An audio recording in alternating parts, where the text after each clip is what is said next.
for a while, hasn't it? The retirement. He hasn't played a lot of club football in the last probably 18 months or so, and certainly for Ireland in the last few years. But what a player, to be fair. When did you first meet him? On trials when we went to Wolverhampton Wanderers as 13, 14-year-olds probably. Wow. And joined on the same day as each other in 1996. I never knew that. Did you not know that? No. Did you not know? So he would have been... He was a different age bracket to me, but there was only a few months between us. It was just that crossover. He was July birthday, I think. I was September.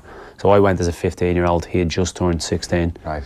Did everybody in Dublin know this guy was a superstar? Had you heard of his name around circles? Yeah, a real natural goal scorer. So yeah, like I said, he was the year above me, but you would have known I would have been playing 15s Ireland. He would have been playing 16s underage football for Ireland. And he was at Crumlin United. I was at Stella Maris. And on trials, we would see each other playing in games together and all the rest of it. But it was actually quite interesting because that age group, I joined the year earlier just to get used to the whole football environment, and the theory was you'd get up to speed quicker and it would hold you in good stead. They brought in a player, a centre forward called Mark Jones from Aston Villa, and they paid £1 million for him as a 16-year-old. Do you remember the old Lilleshall, where the England players would go from the age of 14 to 16? The best, the elite players, like Wes Brown, I think, was there. And Michael Owens, Sol Campbell. Yeah. So he was the best striker in... Bearing in mind, that was Michael Owens' age. Yeah. So it was Michael Owen and Mark Jones. They paid £1 million off Aston Villa, took him. He was a Wolverhampton lad. So that was huge money back then for a 16-year-old. So it was always Mark Jones was the one, and Robbie was kind of the kind of second. But his drive from day one was just evident. His ruthless nature of just scoring goals. Yeah.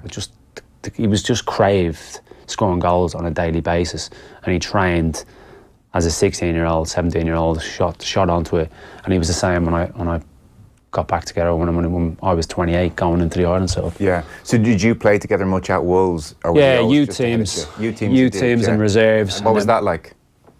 Yeah, we had a really good side, really good side. Like, we had a lot of players that went on to have professional careers, not all at the top level, but a lot of the lads would have played lower league football. We had Matt Murray, Jolyon Lescott a year below. We had Lee Naylor that went on. We had some really talented players. Because the thing Kenny talked about it last night in the show when we were talking about Keane was the confidence. You know, Kenny was saying that he took him a long time to be as confident on the pitch as Robbie, that Keane, obviously he knows he's good from underage level, but to feel that he could translate it to senior level, like the strut on him from day one was evident. So you must have obviously seen that in the reserves. In the reserves, definitely. But like, going back to that time at Wolves, we had about 10, 11, 12 strikers at the time at the club. Like Glenn Crowe, Dominic Foley, Don Goodman, Ewan Roberts, Steve Bull. Like, it was ridiculous. The level of strikers that they had available. They were overspending before financial fair play, obviously, in the Championship. A massive squad. So for him to got on the pre-season tour, and I think initially it was a bit of a numbers. I don't think it was an absolutely you're that good, you're coming. I think it was he got ahead of that Mark Jones onto the pre-season tour, did really well. First game of the season against Norwich, scored 2 goals, they won 2-0. He was 17 years of age. So he'd done a year in the youth stroke reserves. By the next August, he was playing in the Championship, scoring 2 goals. And I don't remember the team that day, obviously, but he was ahead of some of those strikers that I just mentioned. And from that time, it was literally just into like different levels. What was he like to play with? At times he was very difficult because he was very, very demanding. You would have to get, certainly with Ireland as well, you would allow him off certain things, whether it was kind of not dropping into midfielders, which I would constantly be shouting at him to do, and he would constantly ignore me. But the level of ball he expected, I think he thought I was Glenn Hoddle.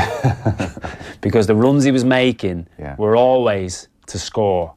They would rarely be to link play up, obviously in different areas of the pitch. But he would always have in his eyes the best possible run to give me a chance to score a goal. Okay, so he's not doing it. How can I make this easy for Keith? Not really. He's not coming short to make it easy for you.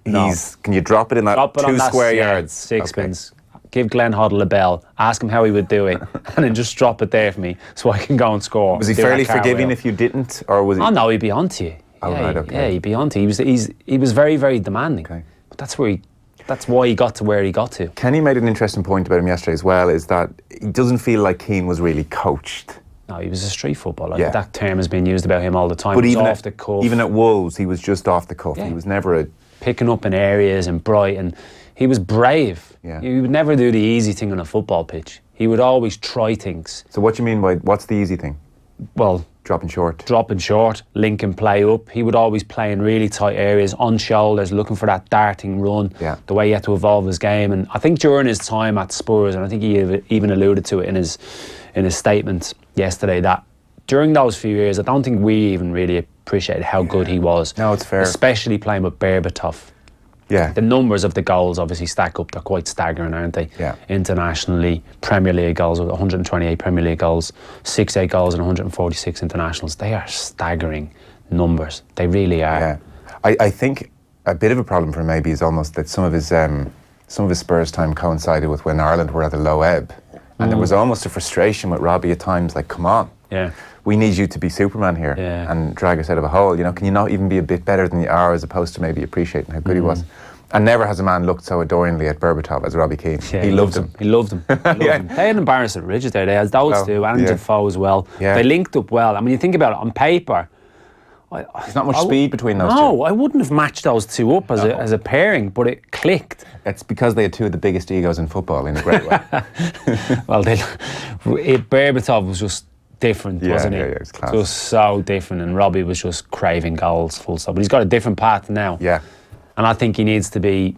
And I'll tell you what I think he needs to do. I think he needs to learn from the previous regime, because his namesake, Roy, obviously, he didn't capitalise, in my opinion, on the level of who he was, and the fact that Hendrick, Horahan, all these central midfielders, Myler, would have done anything for him. They grew up wanting to be Roy Keane. Now, an area of the pitch that we are a little bit short in attacking areas, Robbie needs to make those players his little baby, his project. Do you have any concerns that because he was so instinctive, he may find it difficult to impart what it was he did? Yeah, I do, and it's something he's going to have to learn, because when you coach lesser players, you have to revisit, you have to tell them more, you have to give them more detail, you have to spend more times in the analysis room and breaking it down and simplifying things. But he's got to work with those players, and I'm sure he'll be given the licence to do that in the new regime, where the types of movements, or with the defenders, like, I used to do this, be careful of that. Okay. So he has to be utilised in the right way in this regime as part of his development. That's one side of it, but how's he going to affect this current group in the best possible way? The other aspect is he's a bubbly character.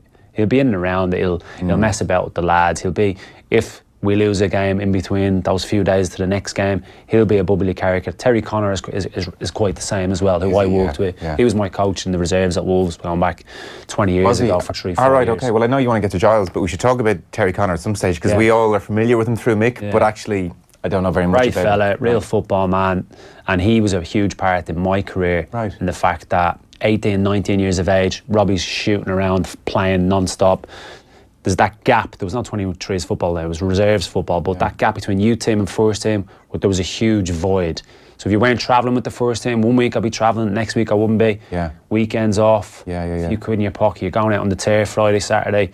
He was the one who got that age group really by the scruff of the neck, and mentioned the likes of Jolene Lescott, myself, Matt Murray, and some players that didn't go on to have major careers, but he was a big part in that. I look forward